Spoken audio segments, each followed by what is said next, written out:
పనిచేసిన పిఎస్ఆర్ ఆంజనేయులు గారిని అరెస్ట్ చేసి తీసుకురావడం చూస్తుంటే డైవర్షన్ డర్టీ పాలిటిక్స్ కి పరాకాష్ట.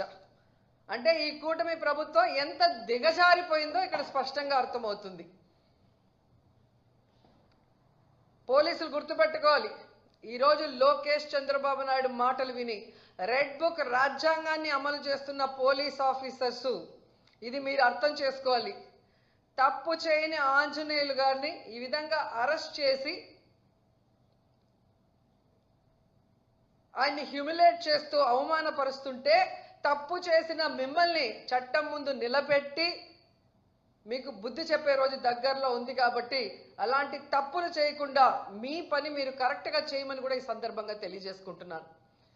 ఎందుకంటే ఏదో కిరీటం పెట్టేస్తారు చంద్రబాబు నాయుడు లోకేష్ అని చెప్పి చాలా చోట్ల పోలీసులు పెద్ద స్థాయి నుంచి కింద స్థాయి వరకు అందరూ కూడా వన్ సైడ్గా తప్పుడు సాక్ష్యాల్ని సృష్టించి తప్పుడు కేసులు పెట్టి ఏ విధంగా అరెస్ట్ చేసి పైశాచిక ఆనందం పొందుతున్నారో వాళ్ళందరినీ కూడా హెచ్చరిస్తున్నా. భవిష్యత్తులో మళ్ళీ కూటమి ప్రభుత్వం వచ్చే అవకాశం లేదు. ప్రజలు ఇప్పటికే మేల్కొన్నారు. ఈ కూటమి ప్రభుత్వం వల్ల వాళ్ళు సర్వనాశనమైన విషయాన్ని వాళ్ళు గుర్తించారు.